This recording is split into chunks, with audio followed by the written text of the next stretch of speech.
Okay, now we gave you a couple of videos already on this chapter, and what we wanted to do on this was we wanted to kind of highlight a lot of the test information. I'm going to give you some general information. Once again, you don't need to take a ton of notes over this section, but you've already studied the chapter, you've already answered some questions, you probably already addressed a lot of these things, but I want to point out some critical things in the respiratory chapter. Okay, some of these come into play a lot later and are pretty important. Once again, your test is primarily going to come from the previous videos on this chapter. First of all, the respiratory system is divided into two tracts. Upper respiratory, okay, the upper respiratory includes the nose, the nasal cavity, the sinuses, the pharynx. So we basically have the upper respiratory, all right, and so that's basically your sinuses, what you breathe in. So we have upper respiratory. Somebody says we have an upper respiratory infection. That's sinuses or esophagus, that type thing. The lower respiratory tract includes the larynx, trachea, bronchial tree, and lungs. So I want you to realize that upper respiratory tract means you probably have a sinus infection if we have a problem with the upper respiratory tract.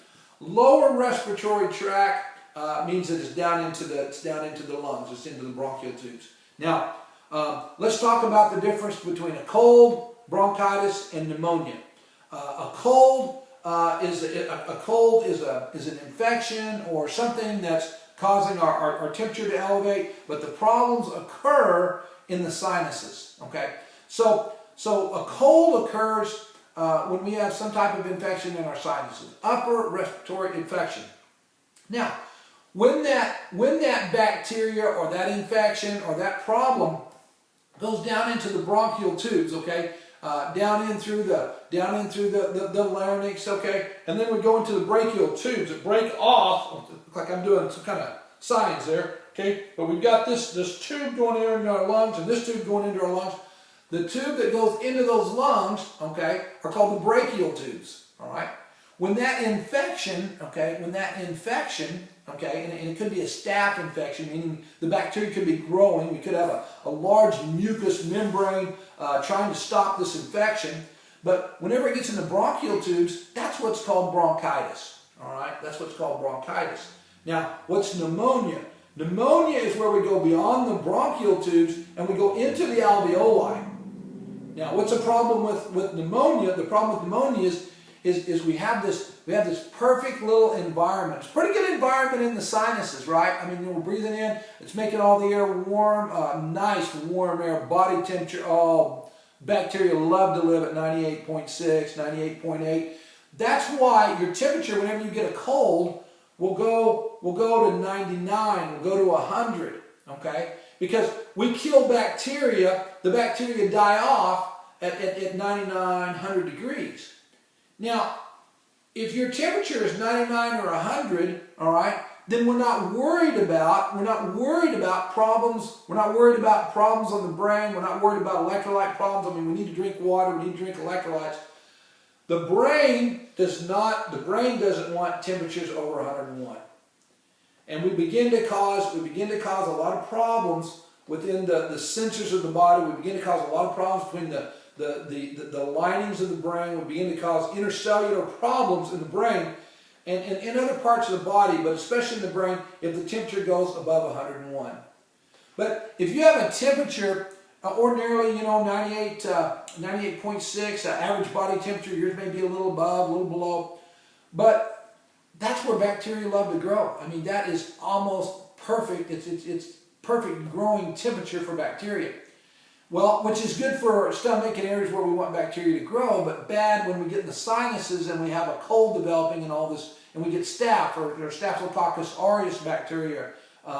Anyway, we won't get into the micro yet. So we get this staph growing, and so all of a sudden our temperature, we start dropping the mucus out of there. That's when we're blowing our nose like crazy. That's the mucous membrane is releasing, trying to get rid of the bacteria or the foreign particles. It may be dust, it may be smoke, it may be whatever. That mucous membrane is trying to get rid of those particles So that's going to cause you to have to blow your nose and just release all this quote unquote snot, okay? You might think it's funny, but it's snot. Sorry about that. Okay, so you're going to have this deal to where if your temperature goes up to 100, you really shouldn't take any aspirin, you really shouldn't take any Tylenol, Aleve, Advil, things like that. You really need to let your body be 100 degrees. 100 degrees allows your body to kill bacteria, but it's really okay. Even though you may feel hot, you may feel flushed, 100 degrees is a healthy thing for killing bacteria. But you have to watch it, okay? That's why you've got to take your temperature. And now they've got all these cool things that just shine on your forehead. And we're doing my grandson's temperature the other day, and you don't even have to be close. It tells you it's incredible. Okay, I remember having to keep that thermometer under my tongue for a period of time.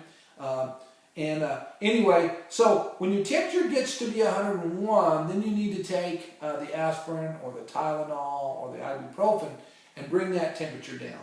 Now, it may go back down to 98.6. 98, I think I gave you that, I hope I gave you that a while ago. 98.6 is body temperature. And so 98.6 is body temperature. If it goes to 100, let it go. If it goes above that, though, you need to take something because the brain doesn't want the body to get above 101 degrees. When my kids were younger, every once in a while their temperature would go up really fast. And sometimes it would even get up to 103, okay, or even more. And I found out that was an ear infection. So just a little note, if you have kids of your own now or you have kids later, sometimes a rapid increase in temperature is an ear infection. And you really got to take You've got to take your Tylenol for kids or whatever it is that you take with your kids for your temperature. So watch out when the temperature goes up really fast. Chances are it could be an ear infection. Why does it go up really fast? Because that ear infection is different than the sinuses. It's not protected between there and your brain. So your brain senses senses that quick because we can't have any infection in the brain. So once again, I'll stay out of the microbiology, but that's important. So when we have a cold here, okay, when temperature goes up, okay, temperature goes up to 100 degrees. If we get bacteria down in the bronchial tubes and we have bronchitis, same kind of deal, okay. Temperature of 100 is good, but we got to watch it. But the real problem is when we get into bronchial tubes, then that staph begins to grow, and now it's really sheltered, and it's really sheltered by now. You're probably on an antibiotic, which means it's systemic, which means it's in your system, it's in the blood, killing that bacteria. But if that bacteria continues to grow, if you have bronchitis and it gets in the alveoli, then what happens is it plugs up that alveoli. And it loves growing in there. That little mucous membrane, it seals it up, and that alveoli can no longer take in oxygen and no longer give off CO2. Even though you have a lot of alveoli in your lungs, the more that you have, okay, the more that you have filled up, the less oxygen you can get. So somebody that has pneumonia, they're definitely checking to see what their vital capacity is. They're having to breathe in as deep as they can, breathe out. Because if the alveoli are beginning to get clogged up with this mucus or this bacteria, then that's pneumonia. Well, why would we die from pneumonia? Well, we would die from pneumonia because we don't get enough oxygen in and we don't get enough carbon dioxide out. So that's the key deal. So that's why it's a big deal. Upper respiratory infection, lower respiratory infection. Okay, so I want you to know the difference between the upper and the lower respiratory system. All right. Now, I wanted to talk to you a little bit too about when we talk about inhalation and exhalation. Okay, inhale and exhale. Okay, sometimes we use the word inspiration. Now, inspiration sounds like something like somebody gives you an encouraging word, but inspiration means we breathe in. Okay, expiration means we move out. All right. So what happens is, it's kind of interesting. You have your lungs, okay, and then as you read in your chapter, you also have a muscle called the diaphragm. And here's your lungs. That diaphragm is kind of a rounded muscle like this. And basically what happens is, okay, you can actually control that diaphragm, okay? So when that diaphragm is tightened, when I tighten up my diaphragm, I can feel it right here, okay? When I get that muscle to where I can get it really tight, okay, then it pushes all that air out, okay? So it allows me the full vital capacity to get all that air out. Well, it's more about the pressure on the inside is the diaphragm pushing the air out, because what causes the air to come in? Atmospheric pressure. I can't control the atmospheric pressure, okay? That's why certain places, okay, I can go up to a really high mountain, okay, where the air is really thin and the atmospheric pressure is really low, and have trouble breathing. And be like, oh man, I don't think I'm getting enough air. Well, why is that? Because the atmospheric pressure is less. Areas where the atmospheric, some people go because they have trouble breathing, especially if you have emphysema or something, will go to an area with high atmospheric pressure, and it literally gives them more oxygen. Okay, so what's the air out? The air out, okay, is actually the diaphragm, where I push, and that's muscle. And as I tighten that muscle up, I control my breathing. So the more air I can push out, the more air I'm going to get in. Okay?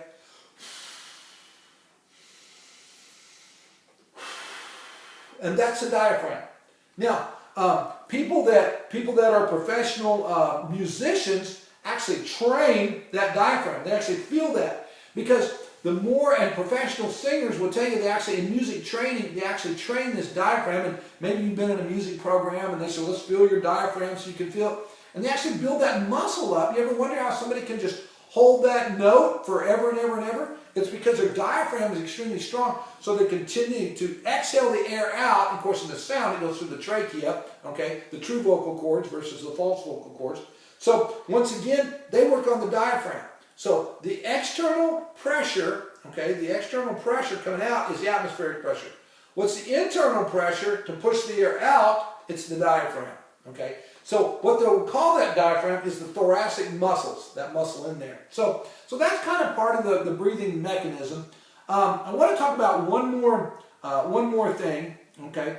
I want to talk about, let me come over here and make my point here.